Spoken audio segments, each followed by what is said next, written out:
सुशील कुमार शिंदे साहेब यांच्या वाढदिवसाच्या निमित्तानं हा आपण कार्यक्रम आयोजित केला होता।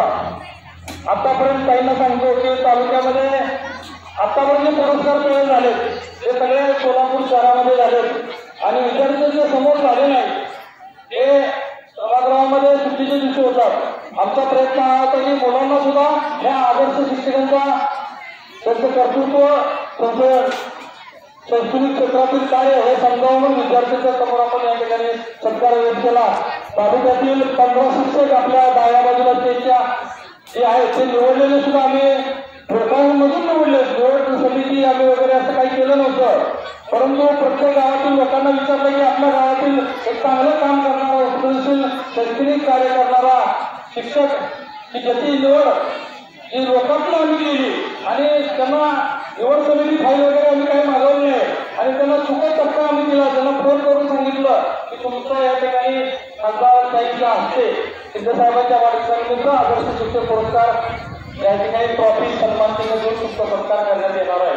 त्यामुळं हे ग्रामीण भागामध्ये वैभवगिरी इच्छा होती की गोष्टी परिसराला जायचं या निमित्तानं यावं, त्यामुळे हा कार्यक्रम या शाळेमध्ये घेतला आणि समोर मुलांनाही किती प्रेरणा मिळाली आणि त्यांचे विचार ऐकायला मिळावे, शिक्षकांचा सत्कार पाहायला मिळावा हा एकच उद्देश या ठिकाणी होता। राजकारणामध्ये काम करत असताना त्या उत्तर सोलापूर तालुक्याचं नेतृत्व शिंदे साहेबांनी 3 वेळा केलं। 3 वेळा विधानसभा मतदारसंघामध्ये अर्थमंत्री असताना 9 वेळा अर्थसंकल्प मांडला। या उत्तर सोलापूर तालुक्यावर एवढे शिंदे साहेबांचे उपकार आहेत। जुनी जागी इथं माणसं आहेत, वरच्या तालुक्याचे चिरंजीव आहेत, दुसरे आहेत। ही उत्तर सोलापूर तालुक्यामध्ये जे रस्त्यांचं जाळं दिसतंय ते शिंदे साहेबांच्या काळामध्ये अर्थमंत्री असताना झालेलं आहे। उत्तर सोलापूरमध्ये जे काही झालं ते शिंदे साहेबांच्या ह्याच्यामध्ये झालं। त्या काळामध्ये काकासाहेब साठे असतील, आमचे वडील हरिभाऊ जाधव असतील, हे जिल्हा परिषद 2 सदस्य या मतदारसंघात असताना संधी त्यांना साहेबांनी दिली आणि ह्या शाळेचं भूमिपूजन सुद्धा सुशील कुमार शिंदे साहेबांनीच केलेलं आहे।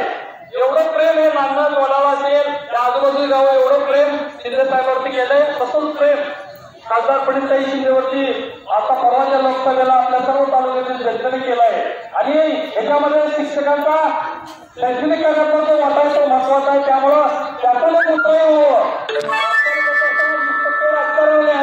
समाजकारण अशी भूमिका आतापर्यंत आमच्या सर्व कार्यकर्त्यांची राहिलेली आहे। त्यामुळं शिक्षकांचा सन्मान या निमित्तानं व्हावा एकच इच्छा आपल्या कारणानं आणि तोही त्यांच्या हस्ते व्हावा आणि सुशील कुमार शिंदे साहेबांच्या नावावर पुरस्कार द्यावा हा हेतू मनामध्ये ठेवून हा कार्यक्रमाचं आयोजन केलं। आपण सर्वांनी या ठिकाणी मान्यवरांना त्याबद्दल सुरुवातीला मी स्वागत करतो आणि सुप्रसन्न द्यायला विनंती करतो की पुढचा कार्यक्रम सुरू करा।